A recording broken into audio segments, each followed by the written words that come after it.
ဆိုတော့ကျွန်တော်အခုဒီမှာခေါင်းကနေကင်ထားတယ်အစိတ်ရှိတဲ့မူကိုခေါင်းကနေကင်နေဆိုတာအန်ဒီအရမ်းများပါတယ်ကျွန်တော်အခုဘာလုပ်နေလဲကျွန်တော်သိတယ်အတိုက်ခံရလို့ရှိရင်ဘယ်ကိုသွားမလဲဆိုတာကျွန်တော်သိတဲ့အတွက်ကြောင့်ကျွန်တော်အခုလိုလုပ်တာဖြစ်ပါတယ်လုံးဝ live မလုပ်ဘူးအကြံပေးချင်ပါတယ်အခုကျွန်တော်ခေါင်းကနေကင်နေဆိုတာလဲဒါကိုပြချင်လို့ပါအနောက်တစ်ချက်ရှိုးလိုက်နော်နောက်တစ်ချက်တိုးပေးပါဒီမှာကြည့်ဒီကောင်အဆွဲတော့လားဒါ hinge fan လို့ခေါ်တယ်နော်ဒီကောင်တွေကအဲ့လိုမျိုးအဆွဲကိုဒီလိုခောက်ထားတယ်ပြီးလို့ရှိရင်ဒီလိုမျိုးစန့်ထုတ်လို့ရရပါတော့ဒါဒီ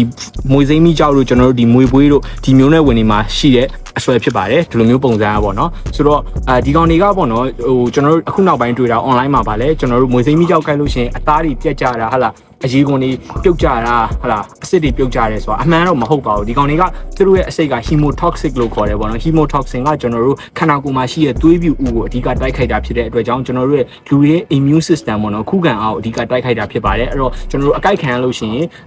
မကုသလို့ရှိရင်ပေါ့ဗျာပုတ်သွားတာဖြစ်ပါတယ်အနီးနားကျွန်တော်တို့အဲ့အကိုက်ခံရတဲ့အနီးနားကဗျာအသားအချောင်ပြောင်းသွားပြီးတော့သွေးပုတ်သွားတဲ့ပုံစံမျိုးပေါ့နော်အဲ့ဒါကြောင့်ဖြစ်ပါတယ်ကျွန်တော်တို့ဟိုလိုမျိုးအစစ်တွေပြုတ်ကြတာမဟုတ်ဘူးပေါ့နော်ကျွန်တော်ဒါလူတွေအယူအဆမှားနေလို့ပြောပြတာဖြစ်ပါတယ်ဆိုတော့ကျွန်တော်တို့ခုနကတူချင်းမှာကျွန်တော်တို့ large pit viper လို့ခေါ်တဲ့မွေစိမ့်မိကြောက်အမျိုးနွယ်ကိုတွေ့ပြီးပါပြီဒါကတော့ပိုကြီးတဲ့ white lip pit viper ဆိုတဲ့အမျိုးအစားဖြစ်ပါတယ်ဆိုတော့တော်တော်ကြီးတယ်ပေါ့နော်ဒီအမလေးကဆိုတော့သူ့ကိုတစ်ချက်လောက်ကျွန်တော်တို့ပြန်လှုပ်ပေးလိုက်တော့မယ်အမျိုးအစားကတော့ဒါဆိုလို့ရှိရင်၃မျိုးရှိသွားပြီပေါ့နော်ဆိုတော့let's go Let's go, man.